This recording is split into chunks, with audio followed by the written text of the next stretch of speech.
بعيدة تماما في اتجاه كارلس خيل،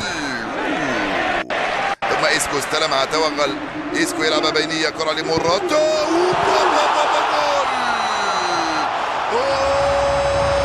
يا موراتا في الشوط الأول قلت لكم بأنه لم يكن موفقا، لكن ذلك لا يعني بأنه لن يسجل أو لن يعود. ها هو استلم، راوغ وسدد بيمنى حتى في الزاوية اليسرى. جول! أنت زعلان يا رونالدو أم ماذا؟ موراتا بعيد عليك في التهديف، عنده 5 أهداف، الريال متفوق بهدف مقابل 0.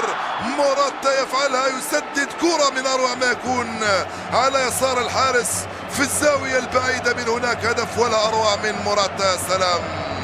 جول للريال عند الدقيقة 5 من انطلاقة الشوط الأول من هذه المباراة. هو 5 أهداف ألفارو موراتا الذي يفتح اللعب الآن عندما يسجل بهذا الشكل في هذا التوقيت بالذات المبكر. زيدان كان عارف بأن المهمة صعبة، لذلك فرح بهذا الشكل حتى يقال بأنه عنده الحق لما أو ناتشو هنا في التغطية بصعوبة. زادت الخطورة، الحكم لم يقل شيئا، كرة خطيرة لديبور على الجهة اليسرى، جول! جول! فعلها جوسلو، يا سلام! وكيف فعلها جوسلو بالدقة والروعة والبراعة، يا سلام! ديبورتيفو لا كورونيا يبعث المباراة من جديد. يا له من خطأ على مستوى دفاع الريال.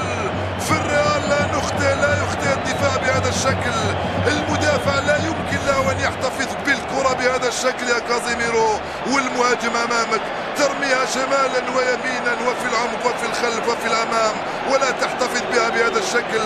الانطلاقة والتمرير في اتجاه جوزيه لويس جوسلو، بوم في الزاوية اليسرى، ضربت في العارضة الأفقية ودخلت. جول! ديبورتيفو لا كورونيا يعدل النتيجة أمام الريال في سانتياغو برنابيو، يبعث اللقاء من جديد. الريال لم يفوز وديبورتيفو لم يخسر والمباراة لم تنتهي.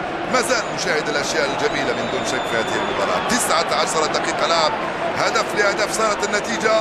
ريال مدريد أمام ديبورتيفو لا كورون، ربع ساعة من الشوط كان طفل صغير. والانطلاقة السريعة مثال مع نصر ديبورتيفو لا كورون في الهجمات المعاكسة، كرة خطيرة وصعبة، جول!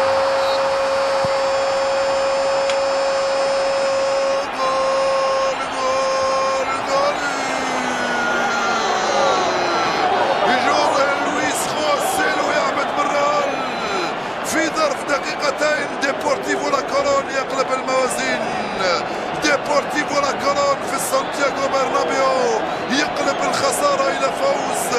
جوسيلو يتمكن من تسجيل ثنائية تبقى في التاريخ. ديبورتيفو لا كورون الذي سبق له وأن أبكى المدريديين في نهائي كأس الملك في الذكرى المئوية، ها هو يفعلها اليوم أمام الريال وأمام أنظار رونالدو في سانتياغو برنابيو.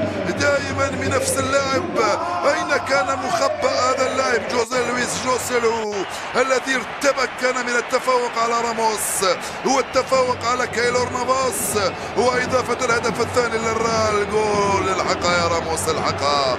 جول ثاني لديبورتيفو لا كورون الذي صار متفوقا على ريال مدريد. هاي المباريات التي تبدو سهلة كيف هي صعبة بالنسبة للريال وبالنسبة